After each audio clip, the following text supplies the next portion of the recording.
Hi there. Hi, mamas.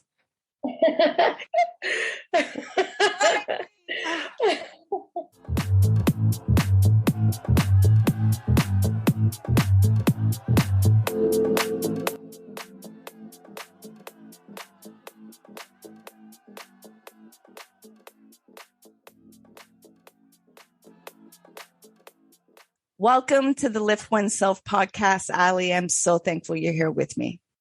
Thank you. I am so grateful to be here. Let's take a breath together. Okay. Breathe in through your nose. Hold it. Gently release. And let's just drop into the moment, relax the body, be connected. And when you're ready, just open your eyes. How's your heart doing? I have to say my heart is a little bit anxious right now. And it could be for a few reasons. It could be just because we're having this conversation and there's unknown people. I don't know who's going to hear this. And also to just the climate that we're in, right? Work, home life, struggling with being a mom, being my own autonomous being somebody that works with people that need a lot of nurturing, giving back to myself. So there's so many levels of why my heart is feeling a little anxious right now. Yeah. What can you thank COVID for? I can thank COVID for making me realize that the authentic person, my authentic being, is worth being let out to everybody to see and experience, and not have any guilt with that. Because when you're stuck in the house with yourself and your close family, you get like the moment to do a lot of soul searching. And I had a rough breakup during COVID. My partner that I was with for 25 years, I didn't feel like I could be my authentic self. And there was too much anxiety with that. Me stepping into my power led to us breaking up. I left in February. I haven't seen him since January. So yeah, I'm slowly realizing quickly at sometimes that I'm okay. If you don't like me, that's fine, because I love me. I'm getting to love me. And I think I'm a pretty cool person. I think so too. And thank you. For the listeners, this is the first time that me and Ali see each other. We still haven't seen each other personally. Exactly. And I cannot wait for that, to share a hug. Uh-huh.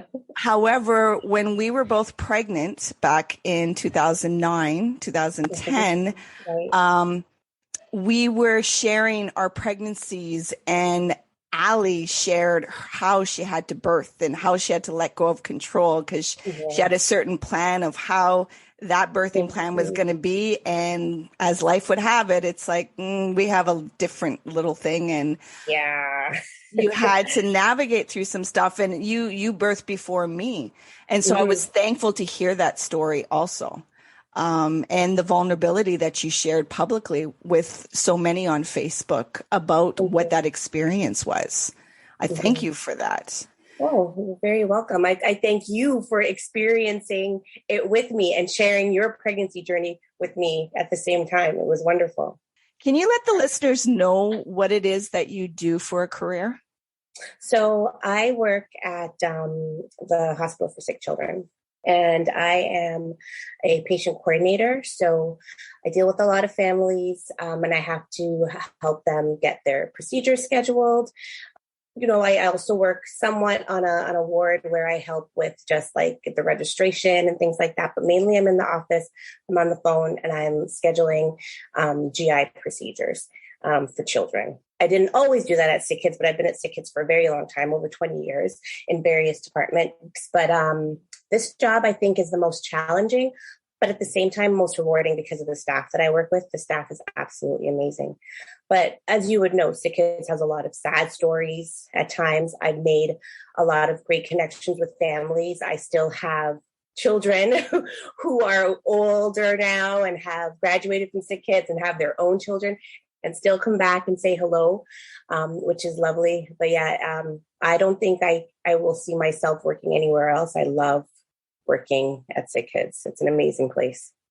And for me to ask you how to thank COVID and what you had to navigate in your career, can you give us some insight on how the environment has been inside Sick Kids these last 18 months? A lot has changed. We focus on, of course, the family, not only the child. You have to rely on input from the parents, even siblings at times. It takes a family to heal a child, right? It's just not the medication or the surgeries. It takes a family to heal the child. And when a child is sick, it takes a great toll on the family, especially when it's something that is terminal or something that is quite serious. It's very, very taxing. COVID has just made that go up like an extra level. We've had to limit the amount of people that we have in the hospital. So if your child is going for a major surgery, only one person is allowed to attend. It used to be only one parent could stay in the hospital if they were admitted. But now, since things have opened up a bit more, now we're allowing two parents to stay in the hospital if the child is admitted. But if it's a day procedure, it's just one parent, which it's very stressful on that one parent, where there's you don't have somebody to hold your hand, you don't have somebody to just sit and wait. The waiting, can you imagine your child is in surgery that's going to take you maybe 6 hours and all you can do is sit by yourself and just wait? That stress transfers over to our staff as well, because we feel that we have to do more and support more. And the child, especially too, sometimes the child wants both parents, but that just, we can't accommodate that, because we have to think about safety above everything, right? When I talk to families on the phone to schedule procedures, there's a lot of anxiety. Children have a lot of anxiety, and I've seen that transfer over in my department, especially because we deal with the GI issues. So everything begins down in your stomach, and the stress, they say that your stomach has its own brain and it's in its own like instincts. And so a lot of kids are coming in with like symptoms like they're bleeding out of through their rectum. They can't keep food down. Food's getting stuck in their throats. We have infants. I booked a 23-month-old child for Tuesday, and a 23-month-old with GI problems. Like, I don't know if like what we talked about earlier before we started recording about that generational curse, that generational healing. So could it have come from maybe the mom being stressed during COVID and then passing it on to her infant? Like, who knows? But it's a lot more complicated now, definitely with COVID. And of course, we have to make sure that we're safe, and nobody's allowed to be in the hallways anymore. So the social factor with the families has kind of ended. And everything is just, it's a bit more difficult than it used to be. I can imagine, especially when we are in high anxiety, what we need is human touch. Exactly.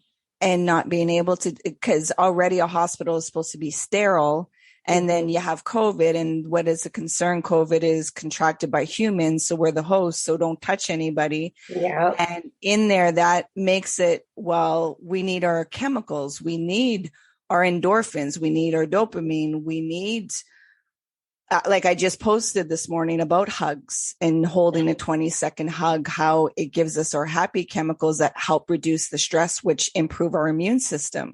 Mm-hmm. And so now not being able to have that human touch, like you said, a parent sitting there, I thankfully a friend came with me, because one of the twins, when he was the age of 3, they diagnosed him that his lungs were too big, and they recognized that he was not breathing 40 times out of an hour. Oh, wow. And they don't understand how he survived that long. He was like, the body just adapted, and he had to have his tonsils and his adenoids removed. And Mm-hmm. I remember telling the nursing staffs too, like, when he wakes up, come and get me, because he had just had a traumatic event that went on just a few weeks before. Mm-hmm. So I was like, come and get me. And they were like, oh, yeah, yeah. And then when a nurse came running to the waiting room, she's like, he's hysterical. I was like, why didn't you? So they're rushing me to the room. There were like 4 nurses trying to hold down this 3-year-old that was so strong. And Mm-hmm. so then I'm trying to, he has all these tubes and I'm trying to console him and hold him and stuff like that and trying to calm him down. And I was going, that was at the time that I was really ill, because right after I was admitted into the hospital and was told I was going to die. Yet while he was going through the surgery, I was really weak. But, you know, as a mother, you find it into a nurturing part and get it done. I feel for the parents and I feel for the staff. Because like I said at the beginning too, we're feeling bodies that think, and anxiety is very contagious. And we don't, when we cannot speak about it openly, when we cannot feel it, then it's just like a hot potato and gets passed around and we're wondering like, what's going on? What's going on? And like you said, your staff wants to do more, yet it's actually having to ask, what is the need? And that's all we can do. Yeah. And we have to be able to conserve our energy, because if we keep doing more, we're going to deplete our systems and our medical staffs. I thank you. I thank you for everything that you're doing as a frontline. Because like you said, you have your own children. Yeah, I do. And again, my own issues, because I'm dealing with that and then dealing with personal issues at home and trying to keep my children happy and anxiety free and safe and healthy at the same time.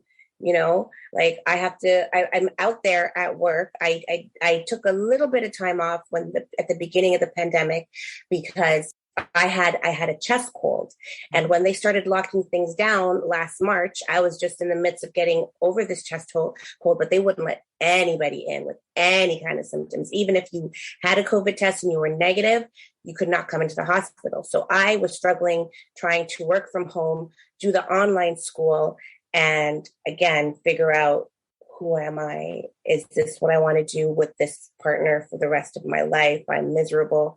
And still trying to be compassionate and caring to these people that are struggling too. So when I did go back to work, it was like a whole other different kind of balancing act, because now I'm out of the home. My children are still stuck at home, and I'm trying to figure it out how to balance it all and trying to not lose myself in the process. But I have to say, I made it here.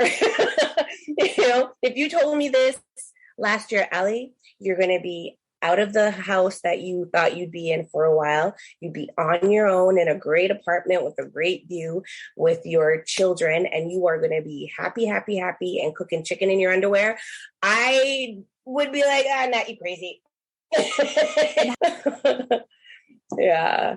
Can you describe what intimacy is for you?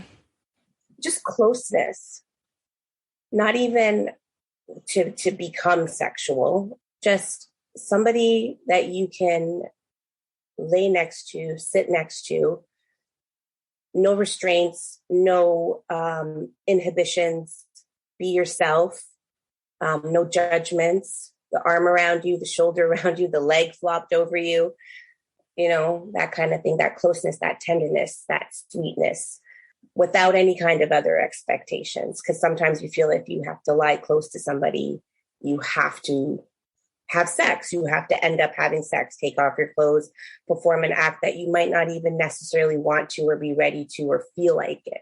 It's an obligation. But yeah, intimacy just feels like there's no obligations. You're just close, and that's okay. More and more, I'm asking this question with people to bring them deeper, because I know a lot of our definitions with intimacy comes sexual, and it's right. with another partner. Mm-hmm. Yet, how is the intimacy with yourself? That's a very good question.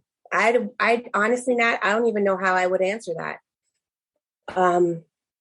I really don't know. That's honestly, I really don't know. Could it be like, take a moment, reflect. Okay, now I'm thinking of things that gives me peace. things that I do to just release the day, release the chaos. I like to light my candles. I like to thank my ancestors. I like to, I want to say meditate, but girl, I struggle with that, but I like to think I meditate. I don't think I really meditate. I like my plants, music, the freedom. Like I said, cooking chicken in my underwear. I know it's dangerous, but I do it. That freedom to not have to worry about who's going to come in. I have to cover myself. I can't be, again, my authentic self. Right. So maybe that would be it. I think that's the answer. Just being free, doing what gives me peace, and not worrying about what's going on in the whirlwind around me. I'd like to show you some of the things that you pointed out about intimacy with somebody else. You said the judgments, not having judgment. Yeah. So when judgment comes up, when Ali is judging Ali, how do you navigate through that? Where's the intimacy? Oh, I'm Ali is harsh on Ali. Oh, I'm a Virgo. So I know exactly what all my faults are. I could tell you when I messed up. I can reevaluate every conversation that I had throughout the day just before I go to bed and be like, oh my God, Ali, what did you say? I will probably analyze this whole podcast and say, girlfriend, you could have said this instead of saying this. Why would you say that? I'm very critical of myself, and I have to have that ulterior voice in my head. Have you ever watched I think it's a Disney Plus movie. So there's two characters in that movie. Luca, I believe, is the main character. He's the one that's more reserved, more like me, very cautious, overthinks things, afraid of failing, afraid of looking bad, afraid of the judgment. So he played safe. But his friend, on the other hand, is carefree, throws everything to the wind. What will be, what will be. And there's one scene in the movie where they're building a scooter and they keep testing it out. And the carefree friend is going down, crashing. And Luca is just at the top of the hill, like, no, this isn't for me. So he's like, okay, it's your turn. You're going to do it. And he's like, I can't. He's like, that voice in your head, that voice's name is Bruno. Let's call it Bruno. It's not you. It's somebody else. So say, silencio, Bruno. So that's what I need to do in my head sometimes. I need to silence. Can I swear? Yeah, of course. Of course. I silence that bitch that's in my head and tell her, nah, just shut up. Shut up, Rachel. Shut up, Tiffany. Ali got this. She got this. So I need to be kinder to myself and just say, it's okay. You had a setback today. It's fine. I struggle with my weight. I've always struggled with my weight, and I'm an emotional eater, and it's been an emotional year. So I've eaten a lot. And, when you're taking that bite of cake or eating the chips or whatever, you're not supposed to be doing it. We all know what bad food is. We don't have to read a book to know what bad food is. Right. So I struggle with that a lot, and I beat myself up about that quite a bit. So I have to learn to say, silencio, Rachel. Ali's getting there, a day at a time, baby steps, Yeah, and that's intimacy. How are you with the honesty with yourself? It's another thing. I know, I always tell my kids, you can outwardly deny it all and say, no, I was right, I was justified, but you have that feeling inside that tells you, girl, you're wrong. And because you feel it. And sometimes you choose to ignore that feeling and continue living that mistruth, that untruth. And sometimes you choose to acknowledge it and give it voice and say, yeah, I'm sorry, I was wrong. I had a very difficult time with my partner, letting him know that, okay, yeah, I shouldn't have reacted that way. I should have said this. Maybe I should have did this a different way, because he had an image. He felt like he was always right, not necessarily always being right, but he could talk his way through anything. We're to the point where even though you were strong in your conviction and you knew that you were right, You ended up questioning yourself at the end of the conversation, and that was a big conflict for me back and forth and that's again why I had to learn to just be me, be me. But the honesty, I feel it. Sometimes it's difficult to speak the truth because once you speak it, it's out there, it resonates. But when it's in there, it's only for you, right? But that is definitely something I'm working on. And I see the progress with my children, my girls especially. I don't like arguing. I don't like being loud. I don't like the disagreements. So we just talk. And I speak truthfully. I will say, I'm not thinking rationally. I'm being a scared mom because I'm supposed to protect you. And this is what I'm thinking, and they understand that and they appreciate it. And when we get out of hand, because it's 3 women living in a house, when we get out of hand, we sit and we say, you know what? When I told you that you were nappy headed and whatever, I didn't mean it. I'm sorry. And I find that we're growing with that. Whereas before, when we were living with their father, I think there was a lot of fear to just voice that because of his overbearing power. Do you know what I mean? Of course, I know. Yeah. In that, what I was hearing too is that you doubted yourself a lot and didn't know how to really trust Ali. Yeah, I definitely did. There was so much back and forth in my head all the time. I second guessed, third guessed, fifth guessed, 72 guessed everything because, things that he would say and even now I'm trying to find the words because when I say this, it might sound so egotistical, but people love me. Like, I don't know how else to say it without sounding like I'm the shit. I know what my strengths are, and I know that I am compassionate. I know that I am caring. I know that I am kind. I am giving, and people see that. I like to laugh. I like to make people laugh. I work in an environment where that is a tremendous asset. Being able to speak to somebody that is in a high anxiety situation, high stress situation, and to make them laugh after. Our area where I work, all we do, we're stressed, we're running around, but we take the time to sit and laugh to the point where patients are looking out their doors to see what's going on. And it's just us having a wonderful time. So I know that I am loved. I know that I am a good person, but I used to hear, well, you manipulate people with your kindness, or how do I put it? Like, I always felt that the person that I wasn't the person that I was, that I felt like maybe there are ulterior motives why I did that. Maybe I'm doing it because I want them to give me something, or I want them to, but I know that's not what it is. I couldn't help but question myself because I think him being who he was, he didn't see the world the same way that I did. I'm just mirroring my family, my parents. That's where I learned it from. I've had many people just come live at my house, teenagers, friends, because they had nowhere else to go.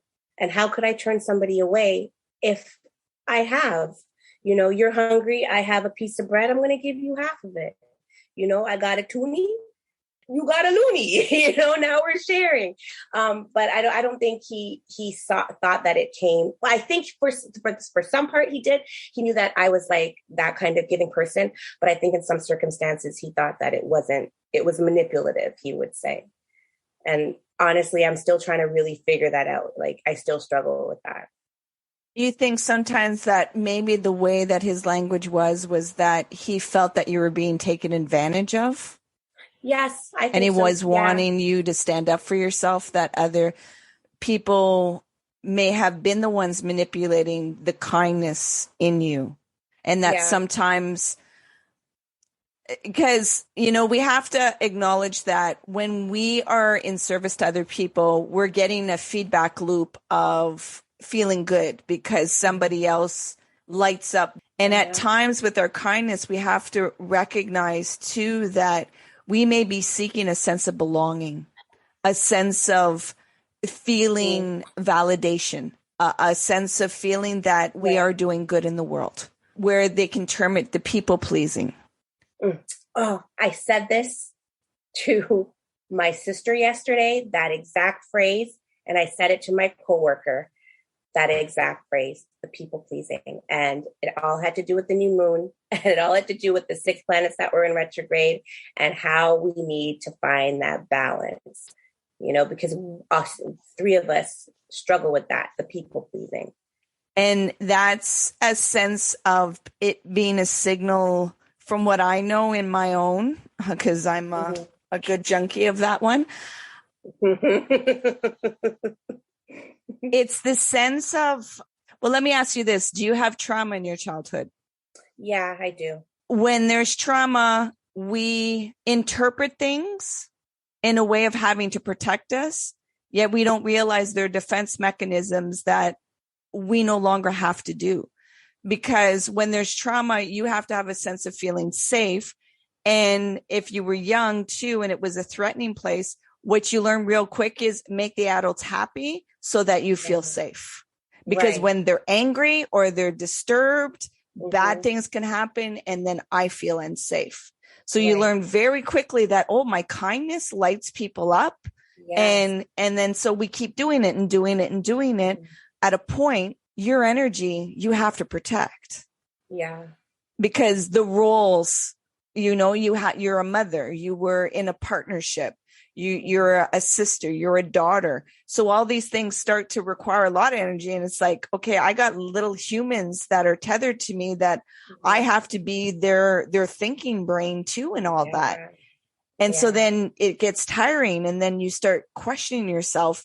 If you have trauma, from what you're explaining with your partner, I'm perceiving that he had trauma and you guys met at a young age. So what usually happens is that the trauma language got connected. And unless you understand your trauma language, relationships can get very rocky and you're hitting against each other rather than mirroring and helping with the healing process. Exactly. Yeah. And it's where were you 5 years ago, Nat? Where was this podcast 5 years ago?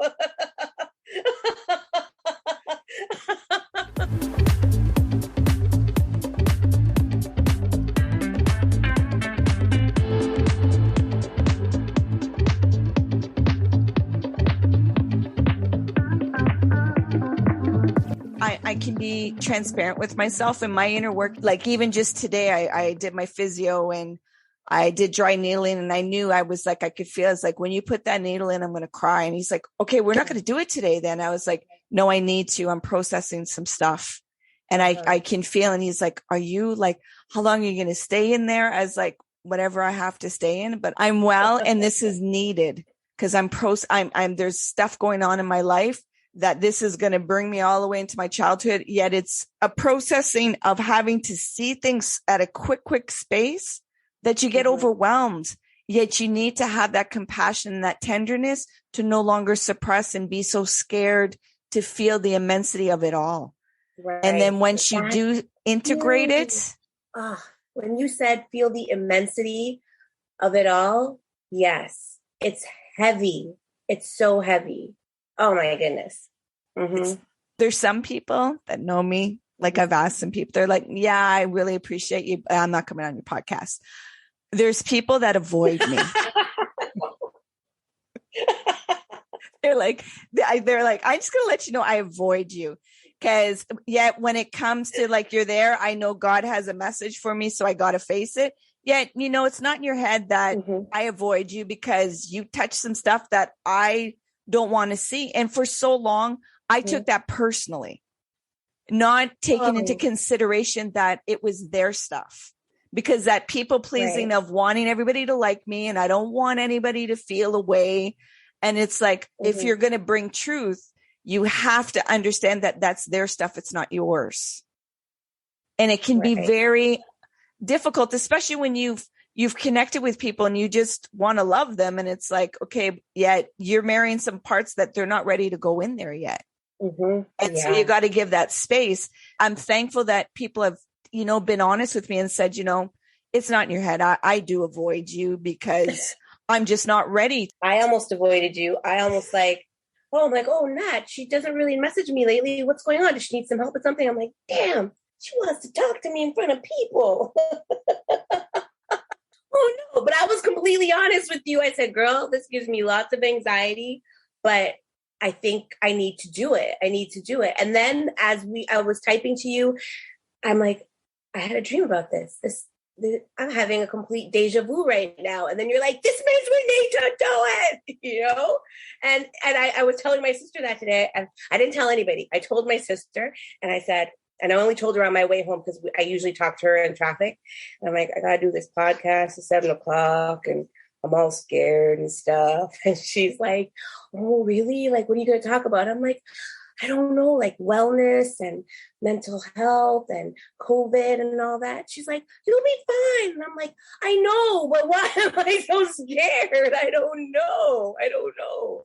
Because this is your authentic voice that you're not used to. It's like walking in heels as a child and it's all wobbly. Yeah. And finally standing in your truth, using your authentic voice, yet it feels that I don't have the power to do this yet. Yeah. And it's coming to accepting yourself in all of it, not just the mask that we portray and, you know, I'll get it all done in the superwoman. It's like, I got to accept all of me. Yeah. And that intimacy, what becomes difficult is because we know that there's parts that we reject of ourselves and we cannot even look at. And then to reveal that to other people, it's like, if I do that to myself, there's no way that you're going to be able to accept me.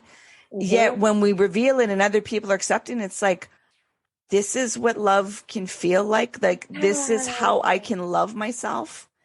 And then we see our own judgments towards ourselves. We see where we resist the compassion and the vulnerability of the overwhelmment of it all. Yeah, the trauma, it's once we lean into it and we understand it with, what trauma does, what I know in my own experience, it turns things upside down. So the way you see it is actually upside down. And then once you understand, I just got to flip this. This is the other side of the coin that I'm not looking at. And this is okay. Yet it takes a process and it takes a lot of, like I said, today I had to cry. And I understand that makes, when we're very energetic and we're encouragers, because I take from your energy that you're an encourager, you're a champion, you're an uplifter. And so you come with a lot of energy. Yet when it's your time to process, it's like, I had the nickname Storm Cloud. Because if I was I would change the whole room in my 20s, like, and so in that, it's like, you feel a way to even show that to people because then they want to come and fix something. It's like, I don't need that. I just need to feel my own emotions. Right.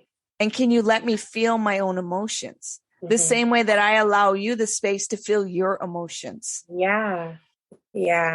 What you have to realize in that also is that you push away others nurturing you and helping you.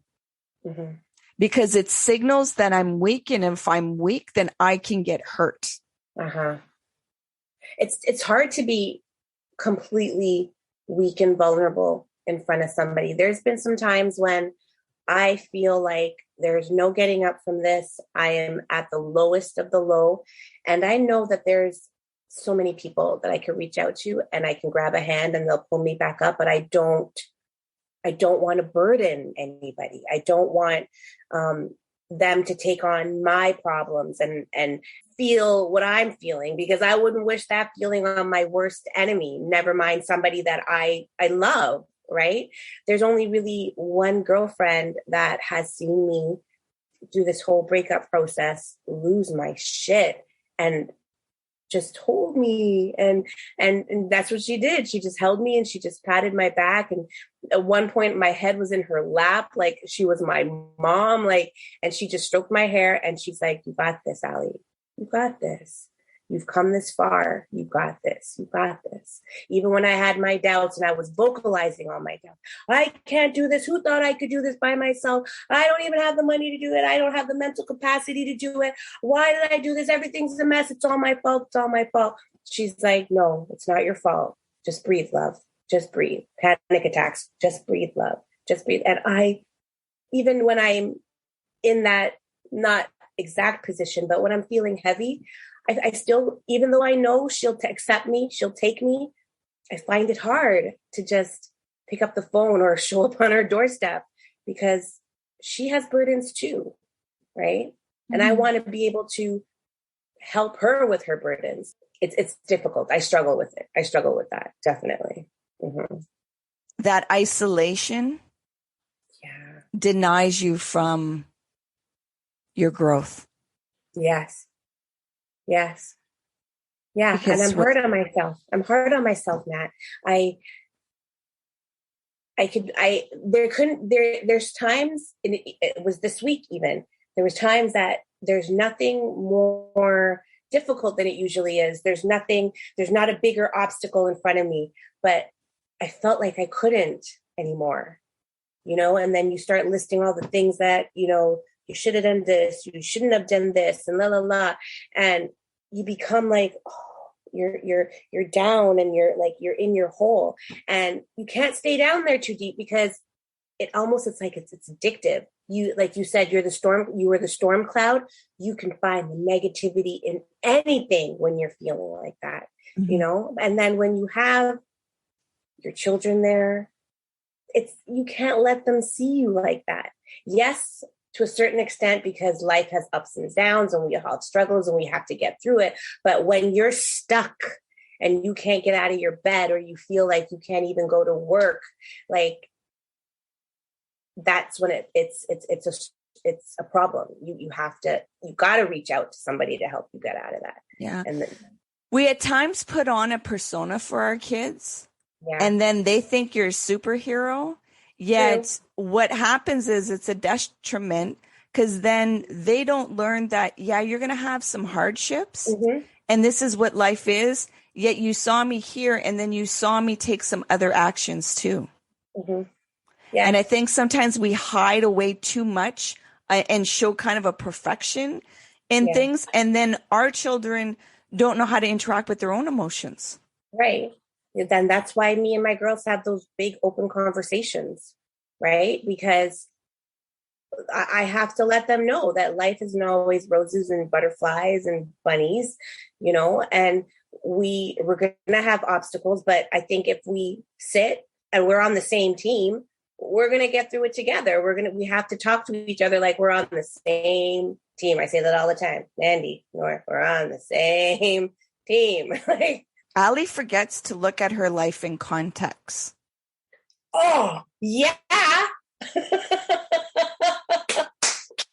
Yeah. Girlfriend. Yes. And I was reminded of that the other day too, because February wasn't a very long time ago. February 1st, I started a whole new life. It's after October. 2 decades, 2.5 decades. Yes. Does Ali know that she's going through grief? Realizing it now in just the last few months. And it may sound absolutely ridiculous. Like, well, how could you not realize that you were going through grief? You broke up a relationship. You have to grieve that. But you see, for me, the relationship, it ended many years ago, but I just kept going through the motions because I felt I didn't have another way out. I thought I gave up, literally just rolled on my back and accepted this is how it's going to be forever because I don't know what else I can do. When I got the opportunity, or made the decision rather, that, okay, it's ending now, I'm leaving, I thought I already grieved it years ago when I had that realization. But no, the real grieving process begins now, and I'm still in the midst of it. I think I was naive in that thinking. And then even the feelings and the thoughts that I've been having and missing him sometimes. And I'm like, But And you said allowing it. yourself to do that. Yeah. But I'm like, you don't miss him. You told him you didn't like him anymore, which was true. I didn't at that point.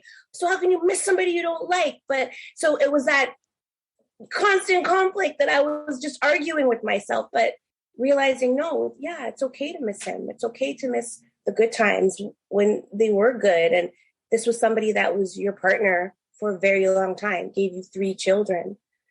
Could have been 4, but we had a miscarriage. You know, we went through a lot, grew up together, met in our early 20s.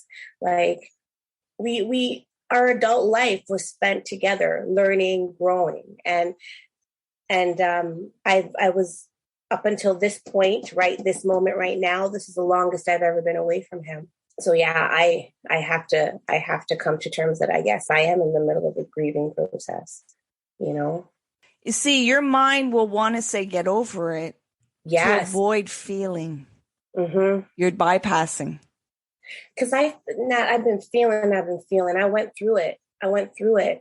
Don't like being there. So yes, I avoid it. What grief does also is it wants to change parts of the past so you don't have to feel what you're feeling. Mm-hmm. And it also, what it's doing is you had to suppress a lot of things. You ate a lot of things in that relationship to just get through. So you had to numb certain parts. And what needs to come up is all of that. So what I tell people is you got to process the shit now. Mm-hmm. And it's overloading. Yet when you're processing the shit, you got to remember not to attack yourself and wonder, well, why didn't you? And it's like, you didn't have the ability then, but you have the capacity now. Yeah. And I want to say how proud I am of you. Thank you. And I want to highlight what you showed was possible for your daughters. Yeah. That was a major, major, major factor. I had to break that curse. I had to. And for your son. Know. Yes. My son, oddly enough, took it harder than my girls did. Yeah. Lots of healing with me and my son. Lots of crying, lots of emotions with me and my son. And he's the oldest. Yeah. You know. And he thought I just gave up. I don't think he could really see the situation through my eyes and all the things that I, like you said, I shut my mouth. I just ate it. I kept going. I went through the motions and it wasn't fulfilling me. I said, I'm getting older. I don't know how much time I have left. I deserve to be happy. Just let me be happy. And finally, now, I think he's in a place where he gets it and he understands it. And I feel that we are so much closer because of it. We were close before, but yeah, the closest now is definitely different than it was before. Yeah, because you just got to let him have his own emotions without trying to validate and argue your point. Because he's having the image of, I want my parents together, not seeing that, oh, these are individuals and human beings, and it's beyond what my storyline is in my head. And it's a type of grieving. And once you honor him to, you can do whatever and I'll still be here. You know, you're teaching him, you got to be in charge of your own emotional state. Yes. Just like I have to be. If I can help, any way that I can help. And even if I don't help the whole way, I can't tell you no just because I can't do it all. I could do a little, you know, I could drop you off down the street instead of driving you all the way, you know, something, right? Because I would hate for somebody I love, even myself, to be in a situation where you feel vulnerable and you ask somebody for help and you just get a straight out no with no, okay, well, what can we do? How can I try to help you? You know? And I believe firmly, if everybody had that mentality, like life would be so much easier, you know, in every aspect, I think. Find balance between putting your needs behind, you know, and putting everybody else's needs in front. But you gotta find that level. It's going within yourself and asking yourself, am I serving needs or wants? Right. Yes. Exactly. Because I want to help Exactly. them. I want to help them. Yet it's like, Ali, did you Mhm. even check what you need to do in your own personal life? And it's Mhm. like, well, that's not important. Look at them. And it's Mhm. like, no, actually, you're important too. Yeah, definitely. I am important. I am. You matter. You matter. Yes, yes, Yeah. yes.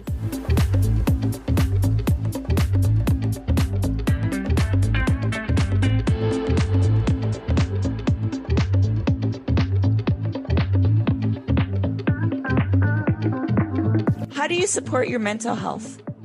It's again the silencio Bruno in my brain. You can't have the positive and negative thought at the same time. So once I start to feel like I'm getting to that point where I can't, I don't feel good. I don't feel good here. I don't feel good in my brain. Don't feel good in my heart. I I have to count my blessings literally out loud. You're healthy. Your children are happy. You're happy. Your parents are healthy. You've got family. You've got friends. You have a wonderful job. You're funny as hell. Like, you got to toot your own horn sometimes, right? And that's what I try to do. And when I find myself predicting worst case scenario, I literally turn it around and I predict best case scenario. What if it works out? What if everything goes fine? What if it doesn't fall down? What if it grows? Finding silence too, not to be afraid of the silence and the stillness and the solitude. Just sitting on the balcony, watching the sunset, feeling the sunset. Girl, feeling the sunset. We live on the 7th floor and we face west, and we have the window goes from wall to wall, the balcony, and I'm telling you, when I walk in from work and I open the front door, the sun is just kissing me. It's kissing me. It's like the whole place is on fire, and I love it. I love it. I love it. It's the best part of the day. It's kind of bittersweet, actually, because watching the sunset and then it's dark after, right? But watching it go down and feeling that intense heat. Oh, yeah, coming home. Before I didn't feel that coming home. I would sit in the car and I would just, okay, you got this. Just go inside, say hello to the kids, go upstairs to your room.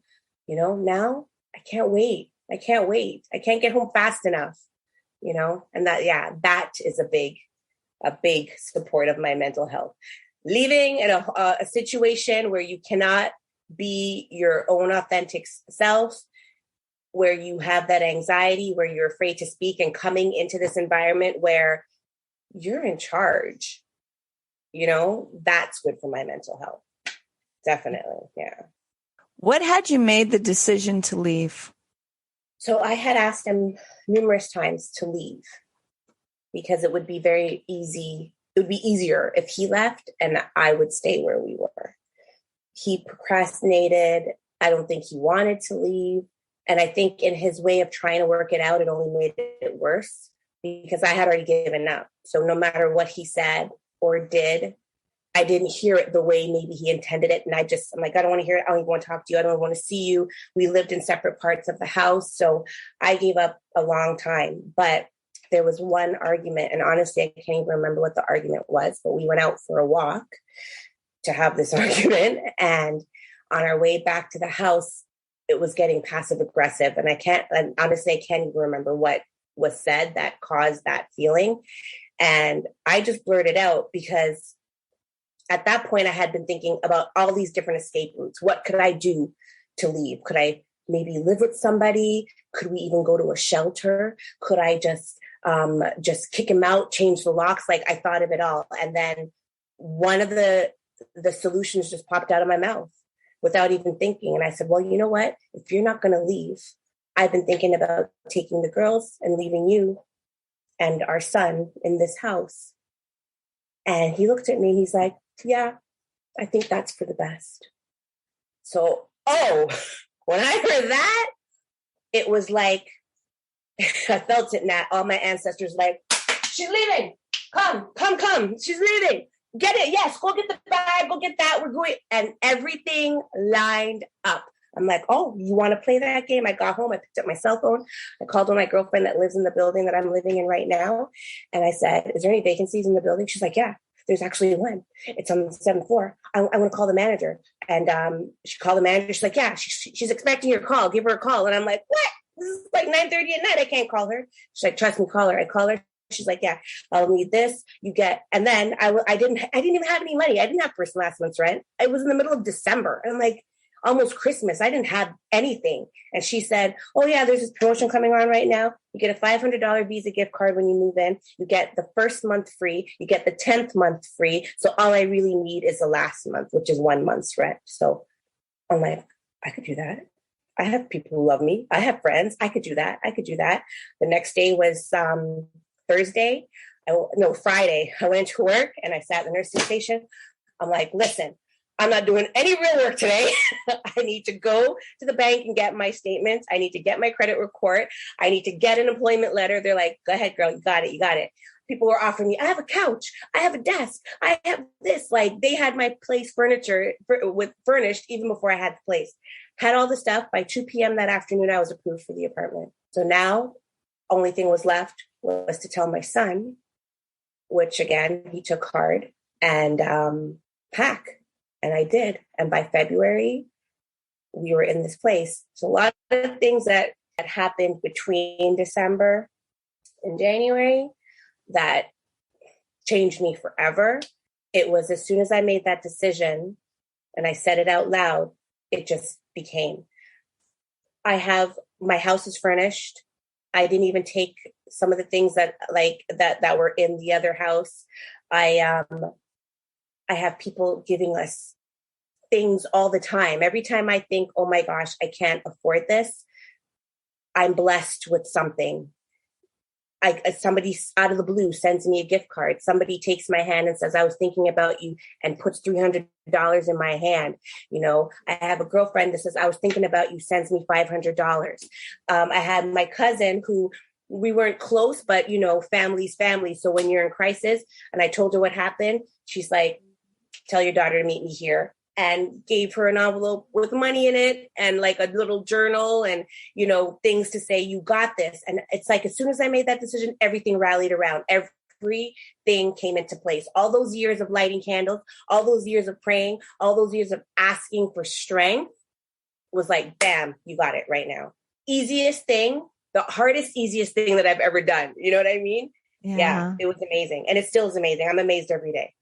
Sometimes you're in a situation and you want to do what you want to do, yet until you have a resolution within yourself and you're connected into your own power, that it's you can't think your way through these things. No.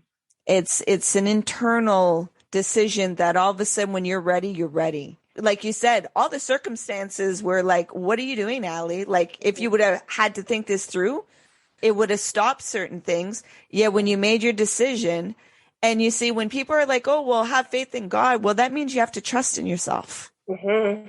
Yeah. I've learned that, definitely. I have to trust myself that it's going to work out. What I've read somewhere, what's that saying? You didn't come this far to just come this far. No, I'm not going to stop here. I'm going to continue. I'm going to keep going. But I got to trust that I could do it. Don't give up. You can do it. Do it. Sounds so cliche, but it's true. It's true. No, it's exactly that. And I wanted to empower anybody that may be listening that is, struggling or being hard with themselves. It's like, it's just not your time yet.